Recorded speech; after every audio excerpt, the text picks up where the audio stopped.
Hi there. This is Cooper from Telepathic Bunny Comics. This right here is my friend Shadowpunk. Hey, what's up? Yeah. I was going back and looking at some of my first live streams I did on this channel. Okay. Some of the writing stuff I did, and your name popped up, and I was like, "Holy crap! This guy's been watching me from the beginning," you know. So, Yeah, I'm not sure. I couldn't tell you how I found your channel.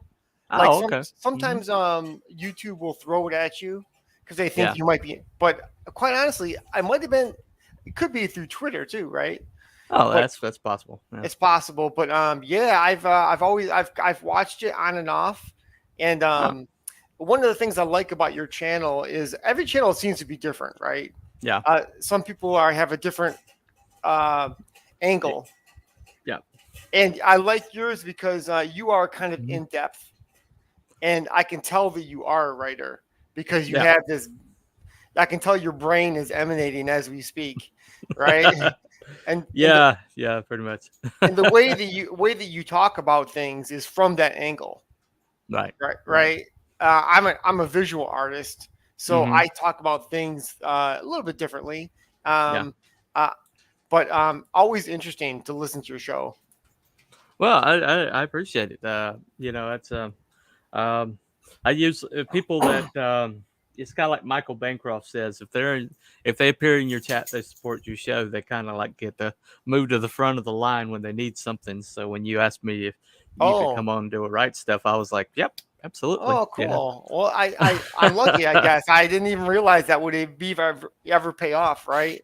Um, honestly, some of those things Right. you're lucky that you have certain interests, I suppose.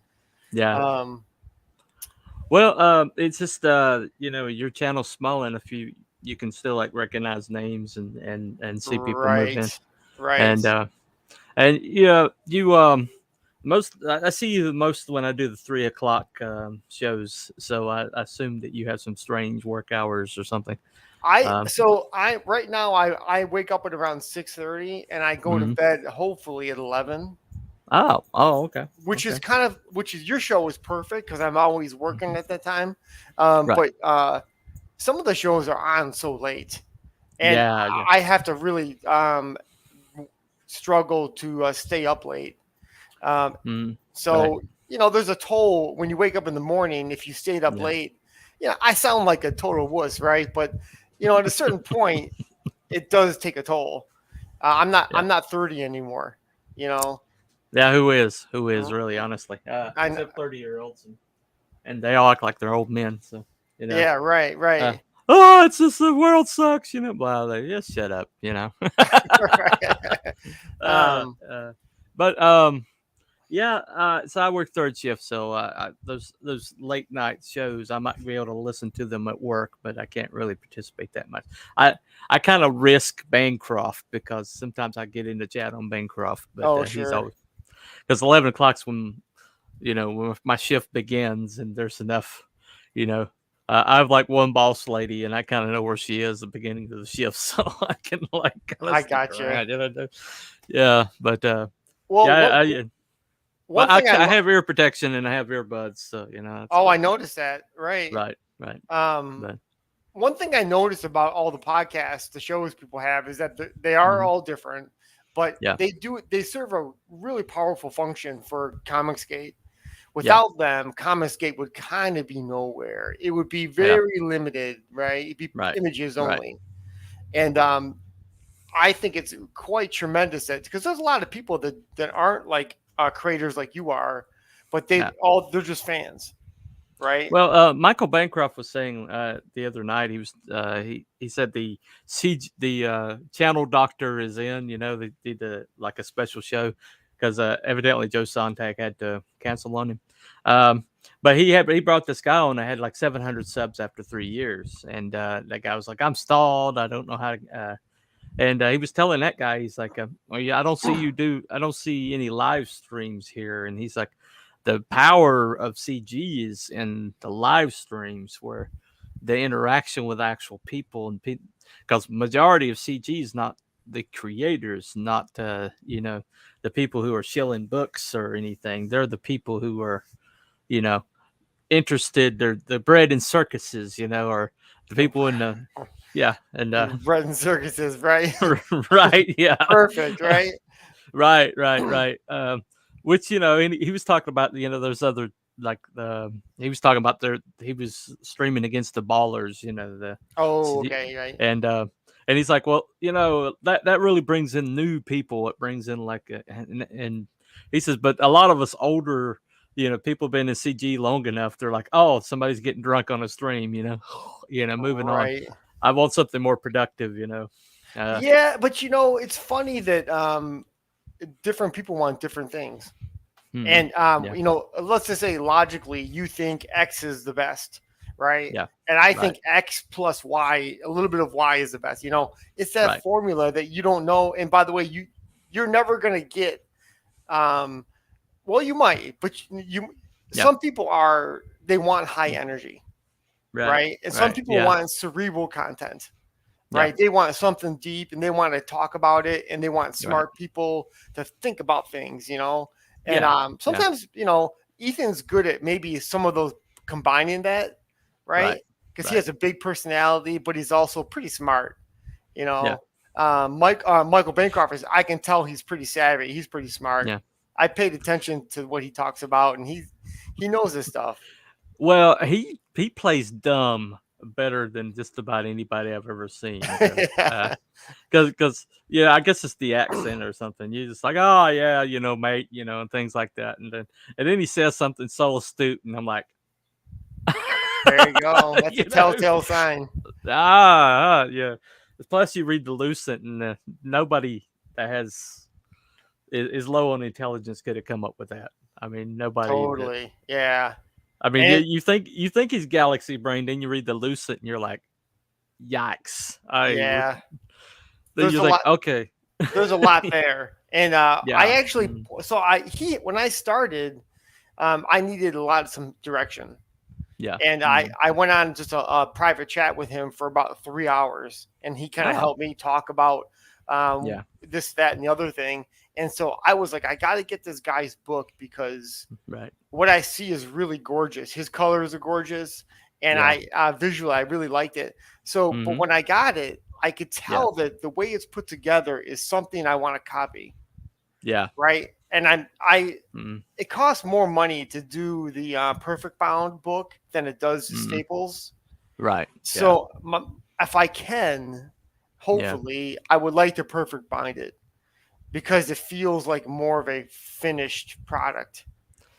Well, one thing about the Lucent that I think is replicable is Lucent is like one person's vision is so very specific to one person's you know the world, the colors, the characters, the presentation, the what's on the covers, what's inside the book is so singular, Yeah. uh and it's so well thought out and well, you know, put together. And then I see other ones that are obviously they're like copying the mainstream, you know.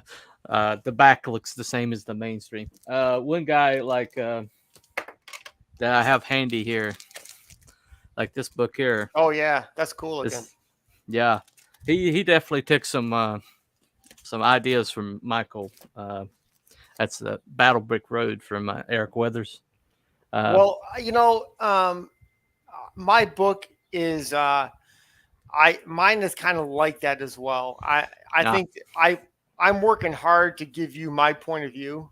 yeah, mm-hmm, And I'm not trying. One of the things I learned from when I was 20 till now yeah, is that the world doesn't need another Jack Kirby, no, right? And I'm not going to be able to ever do that. no, And mm-mm. or Jim Lee or you got as an artist, you got to do your thing, Yeah. right? And Well, when you're early on, you tend to like ape other people or copy other people or being show influence from other people. But as an artist, as you progress, you kind of like put that in a blender, put it on frappe, and then create your own, you know, your own smoothie or whatever. But well, one of the problems, I think that's totally correct, and that's how you learn as an artist. mm, But the yeah, thing is, my perception was limited. I thought Right. that only comic books could look like that, Right. Right. right? And so when you realize, gee, I can't draw exactly Yeah. like that, I can't do it then. And No. I had that point of view for a long time. And so I actually went into animation and video Hmm. compositing. Yeah. And you know, my life totally changed in the last 10 years. And Right. I Right. slowly came back to doing what I wanted to do, which was Yeah. make it. Your buddy Sims here, by the way. Hey, what's What's up? up? What's up, Sam? Yeah. Yeah. That's a problem that a lot of people have. Hold on one second. You gotta fake original until you make it. Yeah. Yeah. Yeah. Fake it It's till pretty. you make it. Fake it till you make it. We- But yeah, a lot of problems that people have is they allow themselves to be intimidated out of the arena, um, and I think I did that for years and years and years because I thought that people being like published meant that there's a value to their work that I didn't have, Okay. you know. And for years, I kind of convinced myself of that. Then I started writing like fan fiction, and my pages were getting like, over 1,000 hits, in the course of a week and things like that. And every time I published something, I'd have instantly, uh, you know, 40 or 50 reviews of it, Oh So wow. I was really being paid attention to, and then and then but at the back of my head it was always the comic thing, because the comics have been so influential in my life. And but it was always in my head, I'm not going to move to New York, I'm not going to move to Burbank, so I'm never going to be a writer on these things, right? uh and then I run across Comicsgate. Also, I'm a Christian, so I was Oh, so am talking I. myself. Yeah, so I talked myself out of writing, because I can't write Christian stuff. My art doesn't come out that way. So I was separating the two, and then I met Luke Stone. Okay. Right. Luke Stone was the guy who spent 3 hours with me. So he's like my Michael Bancroft in your case. Yes. Um, but I was asking him all these questions. I'm like, "Oh, you're a Christian. How do you justify that your storytelling doesn't it's not directly Christian?" And and he's like, "Well, God put the gift in you. If you use the gift, it becomes Christian because you're Christian. Or at least the Christian things that are in you will be in the work because it came from you, and that's what you are. Uh, Well, and so the yeah, go yeah. ahead. Oh, go ahead. Well, Yeah. I thought quite a bit about that. And, as Christians, you're kind of called to evangelize to some degree, even if it's your own Yeah. personal story to your friend, right? Right. Right. But, Yeah. the world has a way of twisting everything. Yeah. And, It does. I don't really trust myself to create something that one day couldn't be twisted. Right. And Right. I don't want to be a part of let's just hypothetically say I did Hmm. a book about Christian life and the Yeah. Christian path, right? Yeah. They would twist it, man. And Yeah. and they would say, oh no, this is the new thing and this is what it is. Or they would say, look how ridiculous that is, that guy. Right. And so Right. that's my point of view. I don't, maybe better writers or better people can work their way around that problem, Yeah. but I don't. I'm Well, my issue was is once you I believe writing is an act of purity. Okay. And that writing comes from somewhere else, and that you're tuning into a signal, or you're tuning into something that's coming from somewhere else. And if you can't write that down the way it comes to you, then not going to get you're not going to get whatever comes out, in its purest form, which you can, you know, create from, okay. and so my hang up was, I was like, well, if I put my work out into the world and as identifying as a Christian, would I have to censor myself or change things if it comes out, in a way that I wouldn't think a Christian would, right? And then And then it just occurred, it just came to me. Okay, the Bible is made up of a lot of beings that weren't Christian, or they weren't even Jews. They Right. weren't Jewish people. But the Bible is full of these characters, and they made the Bible. And so if it's like what the lowering of the blanket to Simon Peter, what I determine is clean, don't let any man say is unclean. Mm. And it's like, if it comes from me and it comes from my heart and it comes from a place of purity, then if God wants to use it, he can use it.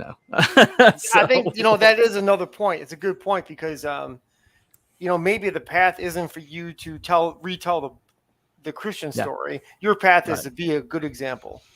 Right. And that alone is a big deal. Well, the character that like my main character is basically he remembers the country before it was founded because he came over as a bondservant on a ship. Wow. He's an Irish bondservant when he got pulled over here. Yes, there was slavery of white people in the colonies. Okay. Right.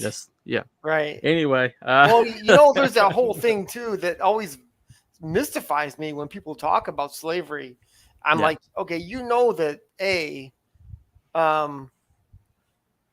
slavery's been going on forever. Yeah, still going on. Right, it's still going on. And who was doing it? Everybody. American Indians.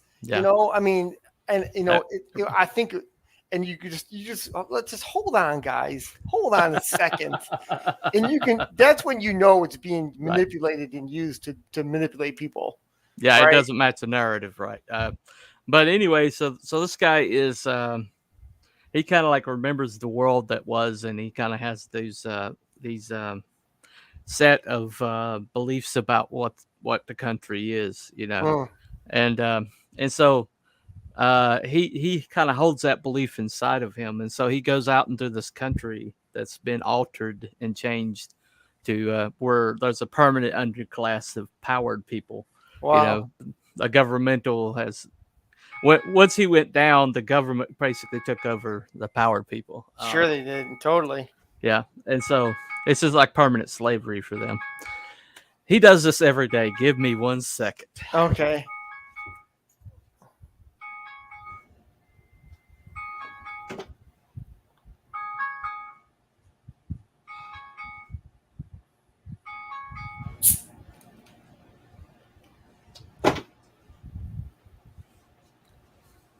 Every day I do this. Every time I do something at 7:00, that alarm goes off, and I'm like, every time I have to go over there and cut it off. Anyway, drive you crazy, right? Yeah, it's the dog's feed time. So she's late for feed time. She's over there being dramatic. But anyway. Your story is pretty interesting because one of the things that makes me, I've always kind of thought this, that you don't know what you've lost because you've been living in the modern world, right? Yeah. And if you watch older movies, like I was watching the early True Grit. Yeah. Okay, with John Wayne. Yeah. Right. And the sensibilities of the way that people behave. Yeah. Yeah. It's a movie from the late 60s, but it's trying to mimic the 1880s. And if you explain to somebody in the 1880s what today is like, the way people are, they will go, that's messed up a little bit. You've lost sight of something. But one thing that they don't understand is you can't take where the world is now and apply it to where the world was then. Sure, that's true. You can't place value judgments, and that's what they try to do. But the truth of the matter is where you are in the world and the timeline that you're in. If you're in that same timeline, then you can make a value judgment because you're in there. I got you. But the more it gets away from that, Yeah. Well, that character of yours, the one thing that's really cool about him too is that he looks like he could stop a tank. Yeah. Right. He has stopped tanks. I mean, he looks like he's like built like a brick house. but he's not like the Hulk. He's not like colossal sized. Well, the interesting thing is he has this thing. It's almost like remember the Quartermain curse, where as long as Africa is there, it won't let him die. Right. But he's died like 9 times for the country, and that the course of that 9 times, every time he comes back, he came back as somebody slightly different. You know, Cool. It's a different person. But then the last time, they've told him that because of that crystal in him, that's if he dies this time, that's it.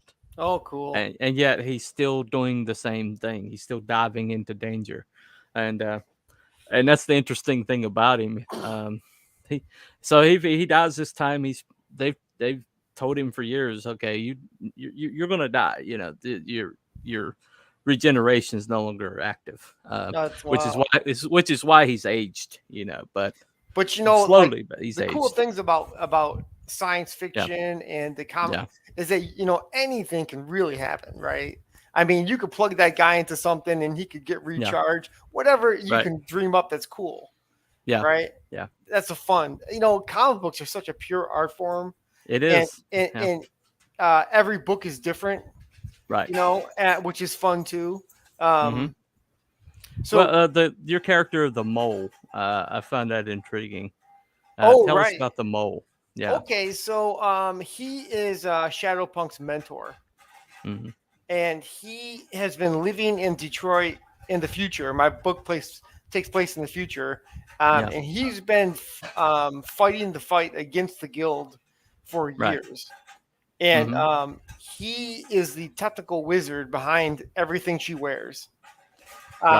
His idea of stopping the guild is different than her idea of finding her family. Right. Okay, but got different goals. Yeah. Different goals, and they need each other. But she has no idea what she's taking on when she gets involved in this process. Right. So in the story, she's already living in the ruins of Detroit, like an animal, and she ends up getting involved with the gangs that live in the ruins outside the city. And when that falls apart and her life is destroyed, he's the one that helps her get back up. Right. And together, I don't want to give the whole story away, but together, the point is that they're going to take on the guild. Yeah. So he originally he wasn't a black guy. He was. If you watch my animated movie, the trailer that you watch, the guy with the that's pointing to the map and talking to her on some kind of device, that was originally what he was going to be. But I love the idea that it's from Detroit, and there's a lot of black people in Detroit. Oh yeah, right. And they are vital to what the city's about. Right. Globalism has really taken a toll on our city, and they have been at the bottom of it, getting beat up, just like the suburbs are too. But but there was a guy, I don't know if this makes any sense, but when I was growing up, there was a type of person I noticed that was, imagine like a guy who's any age, 20, 30, 40 or whatever, but they're almost like Renaissance people. Right. Like they're not a normal person. Yeah. Right. They're not trying to get laid, and they're not trying to party all the time, and they have their own agenda about their life. Right. And the mole is like that. He is a guy that's like a Renaissance man his whole life, but he's all beat up now and he can't do it.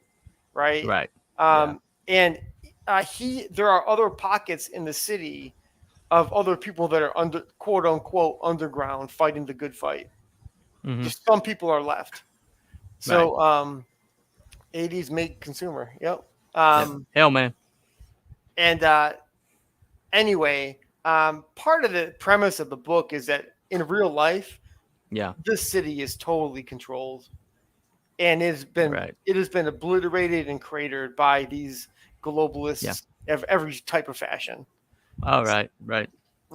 Yeah, I've seen the pictures of what Detroit was and what it is now, and it's pretty heartbreaking. So I can't imagine being from there, what it must look like.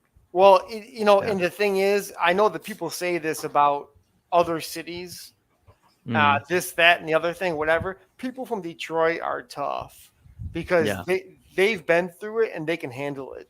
And when I say they've been through it, all the neighborhoods that were gorgeous, all the money left. So now all this down there, they've been slowly rebuilding it, but for decades it was run by Coleman Young, who was like a communist pretending to be a Democrat, pretending to be anything but a psychopath. Right. So it's the book is kind of I don't know what you'd call it. That's one of the themes that goes through the book. Is the real life reality of life for people. So I think I think you basically you write there's a reason that the story comes to you, the particular story that comes to you, there's a reason why it's that particular story, and that's the reason why you're the one that's telling it, and so I think we're almost built for the story that we tell, That's probably true. So I'm kind of like existential, man. I mean, I'm a writer, but when I look at comics, I think comics is the most pure, like, marrying of art and text that exists. I think superhero comics date all the way back to cave paintings, in my personal belief.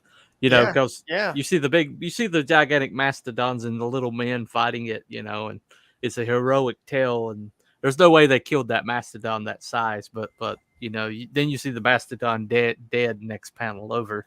So obviously they did something super heroic. So it's superhero comics has been around since the cave paintings, in my personal opinion.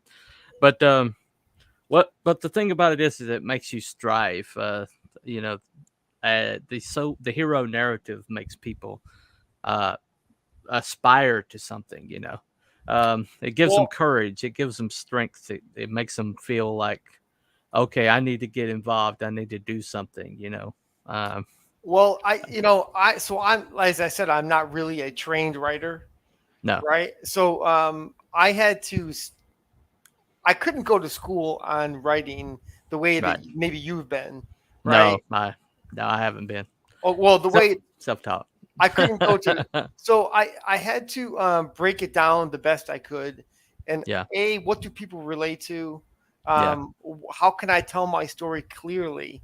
Right. Mm-hmm. And one of the things I read, it was a book about how when people, like, you're talking about this heroic type of mentality, when you read a book, sure, Luke Skywalker is the hero of the story, but you watching it are the real hero. Yeah. The person watching it. And so they live through Luke Skywalker, for example. Right. And so once I got that approach in my head, it helped me write. And the other thing I did, so when I was writing the animated movie, it was much more difficult to write because once you write that dialogue and start animating the characters in the mouth and everything, you're kind of set, unless you want to spend another week redoing it, that one scene only, right? You're kind of in it. So, so the way I came up with this, I first laid out everything, and then I wrote, I knew, like, in this 3-second scene, what is the basic thing that has to be said, right? And when I wrote it, I did it super simple first, like, hey, you, what do you want? Super simple. And then once I got everything laid out, then they went back in and I embellished all the scenes. That way I knew that I was on point for each scene, And for someone like you, it's like, I totally, you'd be stupid not to make it break it down. But like for someone like me who does not used to it, I had to struggle with that.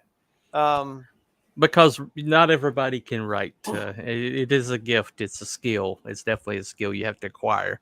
You have to hone. So people that like dismiss it as such, you're well aware that there is definitely there is definitely something involved there that you have to learn, a skill set that you have to acquire. Yeah. Uh, Well, I also notice among writers there are people with great ideas. There are people that have mastery of the language, mm-hmm. right? They can spin. The characters are eloquent, like Yeah. Shakespeare, right? Yeah. Is the most typical example, but not every, Shakespeare has both. He has great ideas and he has control of the language. But Right. some writers only have really great ideas, and they A don't guy have. named Matthew Riley is a guy that's that example. Is Yeah. that right? Oh Yeah. yeah. He's an I mean, Australian writer, and his writing is atrocious, but his books are great concepts, great cool. conceptually. So So everybody has like their own uh, chunk of talent, yeah. and Right. I don't, the world is never going to be perfect. I Frank Miller is a good example of you get what you get, Yeah. and that's the beauty of it, Right. right? The beauty of it is that human beings are never going to be the complete package, and that No. Frank Miller is never going to draw a guy who's completely detailed Yeah. and really perfectly, he's going to have that face all smashed in Right. because he wants to grab you by the balls, by the Yeah. gut, right? When he's Right. telling you the story, that's more important to him. Mm-hmm. So I love the idea that people are different. Yeah. So yeah, so I worked on the animated movie for so long, Yeah. and it was really like my Mount Everest. Ah. And I was gonna get a job after I finished it. I'm gonna use it as a tool to get a job in like a studio or something. Yeah. And Right. and making sure that I don't do motion graphics anymore, that I do Right. do character animation and whatever. Mm-hmm. But then the whole whatchamacall happened about 2 years ago, and I thought I'm like, when am I can't leave now because I'm Yeah. not gonna go to some place that's gonna force me to do certain things. Yeah. Forget Yeah. that noise, right? So Right. I ended up talking to a friend of mine, and he said, "Why don't you always wanted to do comics?" And Mm-hmm. I said, "I haven't drawn in such a long time." He goes, Yeah. he's an artist too. He said, Mm-hmm. "I was the same way. It just once you get going, then you remember it." Yeah. And he was right, and I was so happy that I listened to his advice. Right. Um, Right. Yeah. I've got a friend of mine. He happened to be in the chat for a little while, named Buddy Lord, and he got this artist that's non-traditional artist to do his comic, and now but it's again a catch-22 because he got better as he went, and the more he did it, the better he got. And so now they're going to have to go back and redo pages that he did early on because yep, the later pages are so much better than these pages. So they're yep, going to have that's to, how it is. yeah. And So it's kind of hard to explain that to somebody, yeah, because you're like, well, are you done with the pages yet? And like, well, technically I'm done, but yeah, I am going back, by the way, because right, I know now better ideas. And yeah, um, so I ran into that with my book mm-hmm, because I had my color scheme that I came up with for the book, the red and the right, blue.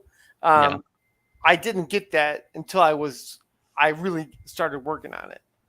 yeah, So I had gone back now, and I've finessed the earlier pages I made, mm-hmm. which I'm glad I did. But it was, it's you think you're making progress.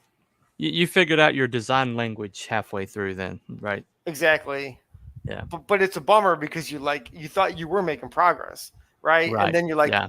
if I got it, it's worth it to go back and do it. Well, Um, when I made your thumbnail, I noticed the color scheme, so I made sure I used that dark red in the thumbnail. yeah, yeah. So And I the red and the blue are actually, I dial them in really specifically. So yeah, the blue is a slightly green, very little bit of green in it, and the red mm-hmm, is not like a really typical red. I know it looks normal, right, but it's yeah, actually a little bit off. And mm-hmm, that's right. so yeah. And But it has a really nice gradient to it. So I work at a weave mill, so I'm familiar with oh colors wow, and okay, adjacent colors and things like that. And, oh cool. uh, So when I went to lighten the shade a little bit because it was a little too dark, I noticed I was like, oh, that's a really nice gradient. When you click the color selector and you look at the gradients that's available, I was like, Oh, I really wow. like that color. No kidding. Um, It's like almost a blood red. yes, it Got that is. little bit of purple under, in a little tint. It also implies the fact that she lives at night. Right. Right. There's Yeah. she lives in the shadows and she's a kid. Mm. So so when I was making the animated movie, I had to find people that would do the acting voices for me. Right. And Yeah. people that would go, let me come back 3 or 4 times. Right. Right. Yeah. And so I did all the dialogue myself and recorded it and put it in the movie. Yeah. Which sounded ridiculous, right? But at least I Right. knew where every sentence went. And Yeah. then I went back and I had Madison, who's the voice of the main character, Mira. I had her record, and so she would do one sentence at a time. Right. And I said, well, and I was like Kubrick, right? I was like, well, can you just do it a bunch of different ways? And she's like, well, I don't act. I don't know. But you didn't like terrorize her like Kubrick did Susan Sarandon. No, Shelley Duvall. Shelley Duvall, yeah. Right. No, she was great, and my buddy was great, and his wife were great. And okay. One of the problems I had was that one of my nephews did one of the voices, and when he started, he was like his voice hadn't broken yet. Voice changed, yeah. So I had to go back and re-record everything, right? And that can happen overnight. It's astounding how fast that can happen. Yeah. So the other one was my stepfather, who was an old Armenian guy. And he was like a union guy old union guy, right? But he was like he was a super character. If you told him to crank it up and make it crazy, he could make it sound like crazy. So I had him do the voice of the character, but a couple years later he passed away. I'm sorry about that. So he was never able to see the finished product. So what I ended up doing was I got one of the scenes I had finished. I showed him the scene and he was like, yeah, that's really cool. Right. So can I show you some of the artwork? Oh, absolutely. Yeah. I'll just share it with me and I'll put it up there. All right, let's see. I'm going to hit the share button. All right, add to the stream. There we go. Let's see. I see you like Pitt. Yeah, I've been. I really would like to do a CG a sculpt of him, actually. Yeah. Not that I have the time, right? But I mean, right. I'm hoping that one day I'll be able to. Yeah. Let's see. So this is my character. That's what she looks like before she becomes Shadowpunk. Right. And I'll show you one of the clips from the animated movie if your viewers hadn't seen it before. No, go ahead. That's what it looks like. Wow. Well, I'm already in trouble. Let's have a little fun.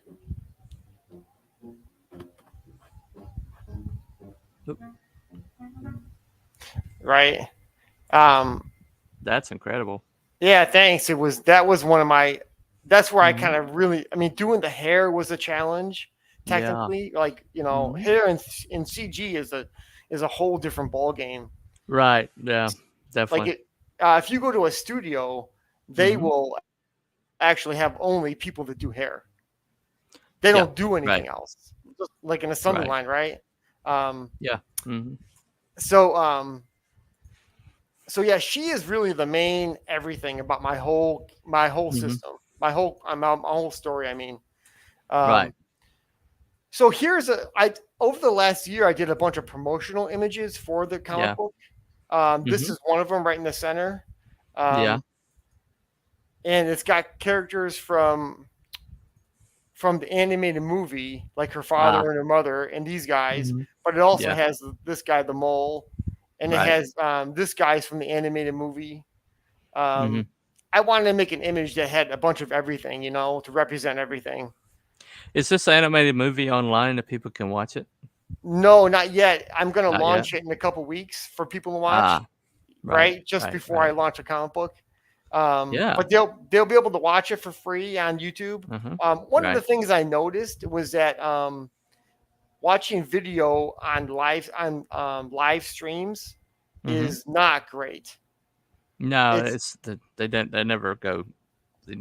They always have a buffering problem. Yeah.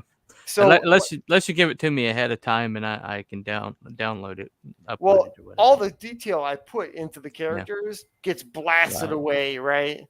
Yeah, right. So I'm like, I got to find a different way to show it to people. And this is where I came up with my red and blue color scheme. Yeah. When I did it, right? Yeah, And so once I got that, I said, you know what? There's something there. I don't know what it is, but my job as an artist is to spot cool things. Yeah. And so I'm like, I'm totally going for it, and maybe it won't work, but maybe it will, right? Well, that the Lucent, that shade of blue that he uses almost the whole way through Lucent ties the book together so well. That is definitely a trick that is definitely works. It definitely does. Yeah, it makes it compelling in a way, Yeah, it's immersive. It makes it immersive because you're in a world with a different light than the world you're in, so it takes you to that world. So, well, one thing they taught us in art school is that the grass is not always green. Right. Yeah. And so don't worry about that because they can look out the window if they want that. Right. So here's a promotional image I made for the animated movie. Wow. So it's kind of like a duality type deal. On the right is the future that she's going to have, and on the left is the story that you're going to watch in the animated movie, right? Yeah. So I spent about 9 months creating her as a CG character. Because I was so hard to put life into her. Yeah. And when things are done, they look totally finished, and that's it, easy, right? But when you're trying to work it through as an artist, just like writing something, sometimes it doesn't work until you got to keep hammering at it. Oh yeah. I call it the bell of authenticity. You work at something until it just rings, where you're like, that's it. You don't know it till you see it. That's actually a really good description. Yeah. It's like it's an ephemeral thing, and you won't know it until you see it yourself, and then that is awesome. Look at that, goodness gracious. So this is I'm actually printing these right now, and I'm going to sell them with my book. Wow! And I'm going to paint them. Each one's going to be individually painted. Yeah. But the way I'm going to paint it is she is going to be colored like you know what graphite looks like? Yeah. Like a dark, rich gray. It's like a silvery gray. Yeah. Yes. Yeah. So everything's going to be colored like that, and then her eyes and the lights on her wings are going to be red. Right. And I try to color it like you normally would any figurine, and it didn't work. It was okay, right? But I tried to color with the blue and the red, and it didn't work as good. So I'm going for the gunmetal gray, and people, like I said, people really enjoy the 3D sculpts. They do, yeah. They really do. These are 3D renders of the sculpt. These are actually not the printed images, printed characters. Like that one. She was really tough because all the jagged edges. Yeah. Well, the other thing too was getting a realistic face. Right. Because if you're drawing a monster, or even like your character has like more than just human, right? Her face is totally realistic looking, and I know that it was a challenge. And I'm glad I did it, but man, it was definitely something I had to work really hard at. Yeah, well, everything teaches you. You learn lessons from everything, you know. So Totally. you don't learn anything from if you do always do things that you think you can do, you know. Right. So totally. I mean, and it's easy to fall into that trap Yeah. in every kind of a way, you know. Right. Um, Right. yeah. So I'm launching on June 18th. Mm-hmm. And I'm pretty psyched up about it. Yeah. I've never done it before, to be honest. Mm-hmm. Um, I, I'm sure you've talked to a lot of people that have launched books. You know, maybe you've done one yourself, but Sim says these models are sweet, and Frog G is sharing your link. The link is also in the description below if anybody wants to click on it. It's there. So yeah, cool. that's awesome, man. This is the most. I see a lot of campaigns that where people have just done just enough to get it out to people, and then I see campaigns where somebody has been like handcrafting and working for years and to get to a place. And you definitely have gone further than a lot most people I've seen. I think. Well, Um, that's a good way to describe it because that's kind of where I am. yeah. I'm my book is not complete when I launch. I'm Hmm. only have but you know, I'm gonna just Yeah. it is what it is. You know, I mean, I want to launch now and I want to get the ball rolling. Hmm. And maybe I could it could be a better launch if I waited 6 months.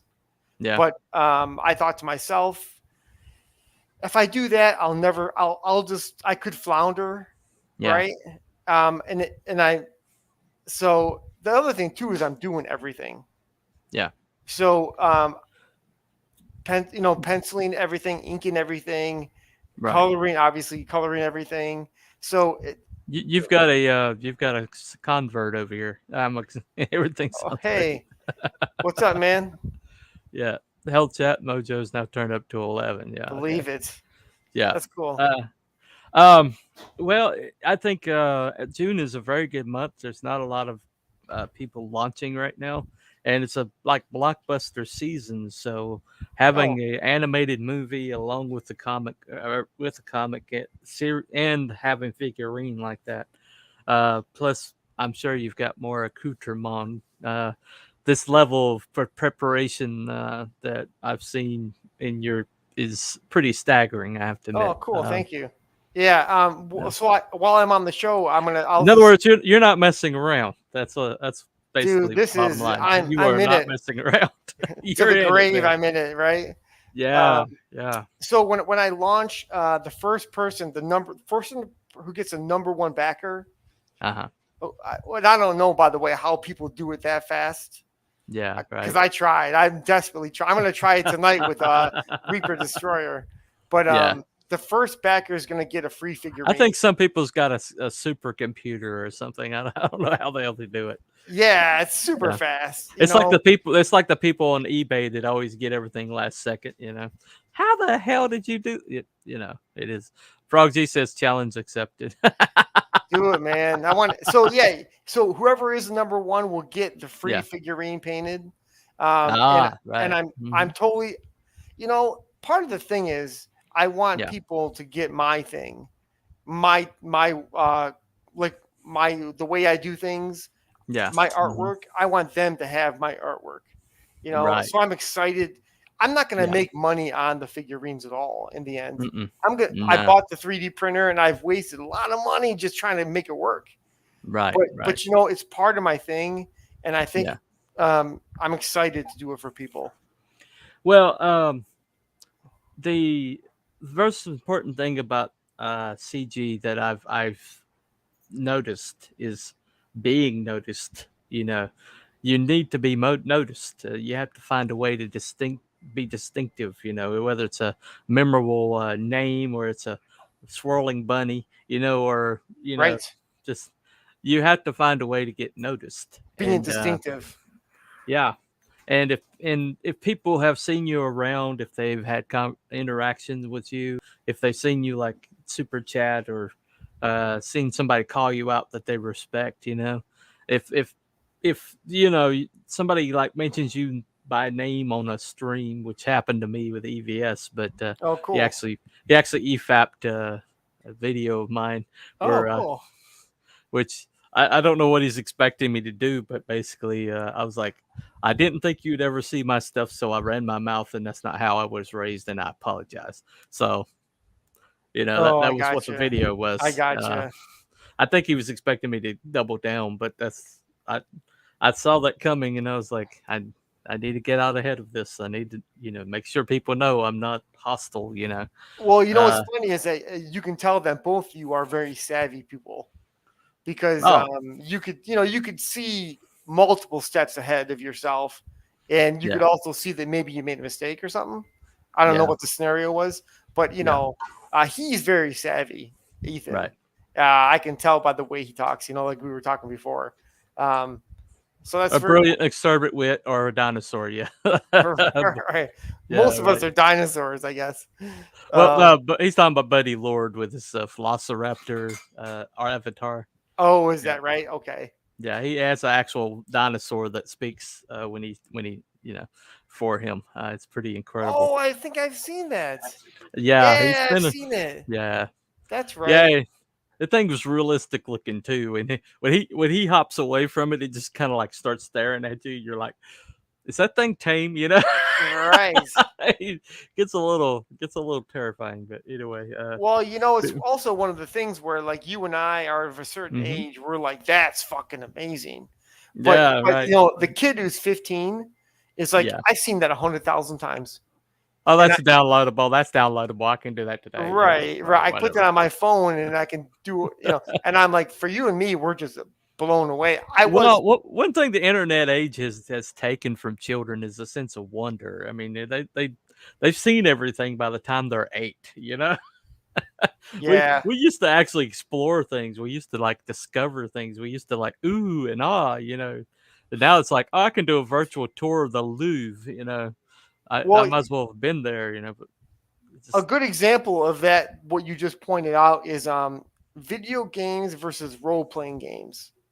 Right. Because your brain was on full throttle when you were doing role-playing games. Right. And now they do the thinking for you with the video games. Yeah. Right. Your imagination is a backseat.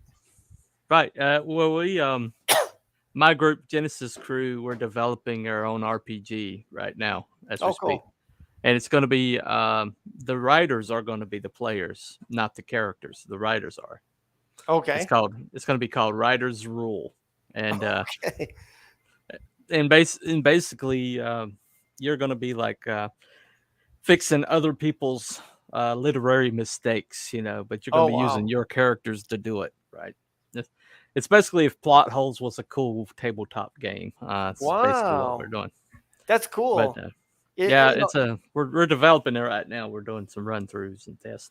For some reason, Gary Gygax came to mind when you were describing it, because he was like a writer type guy, obviously, and he created RPGs, Right, right.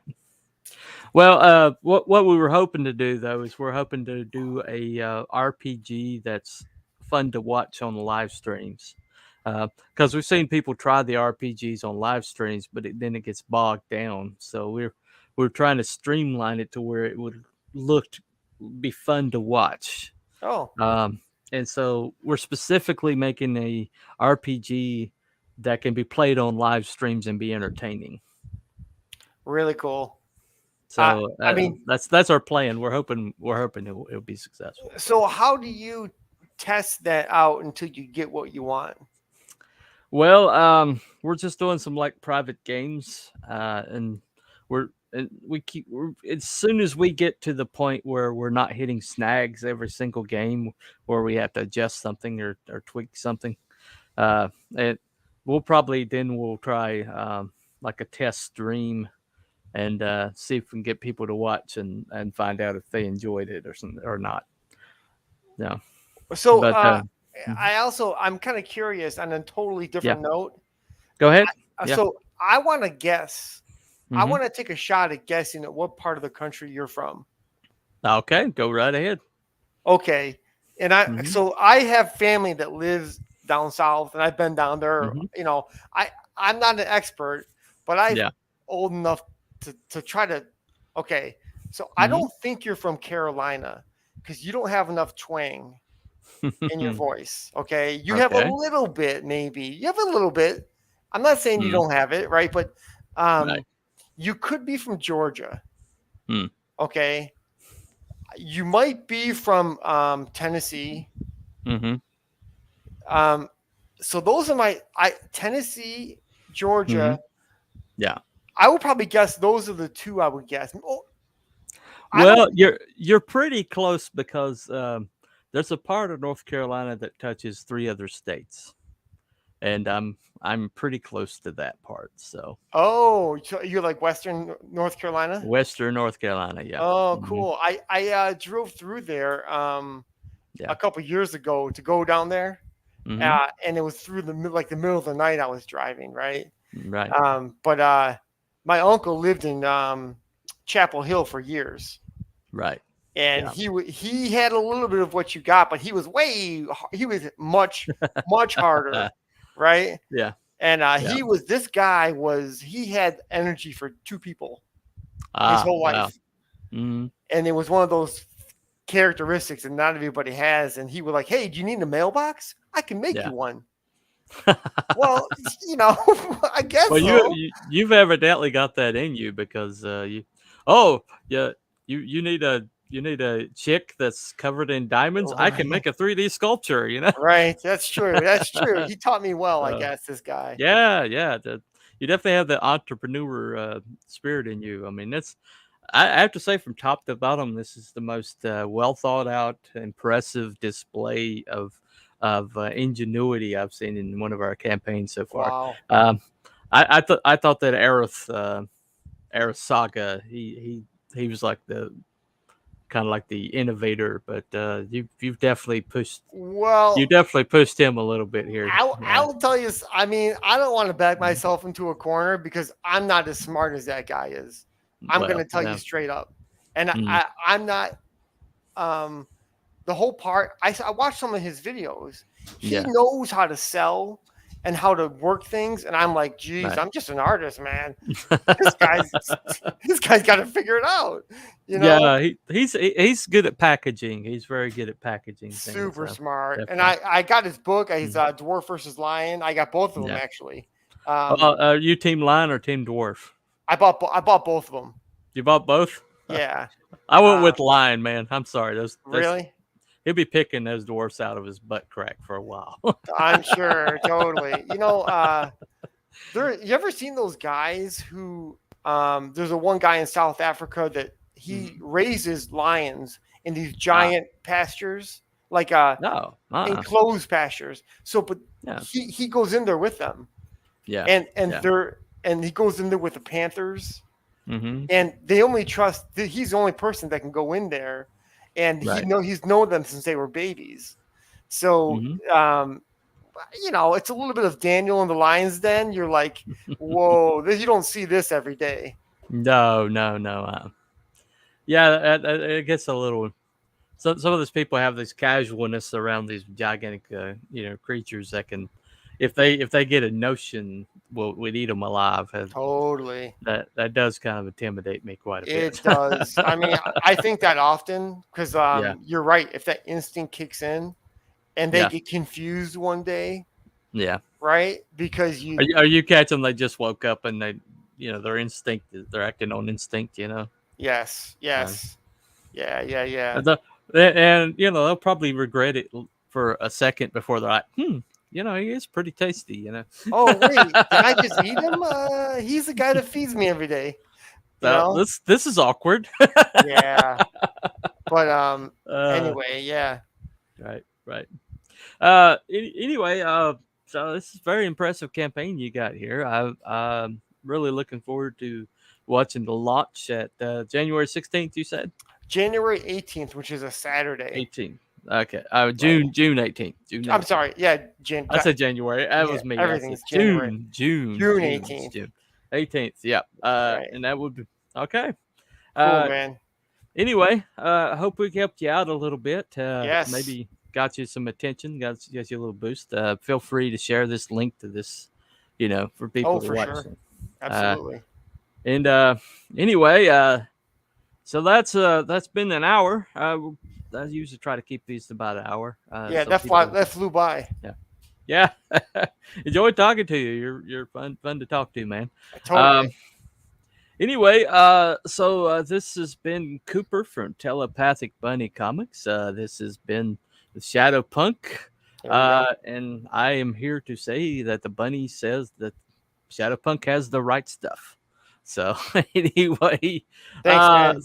So that's all I've got for today. So y'all have a good night. Bye.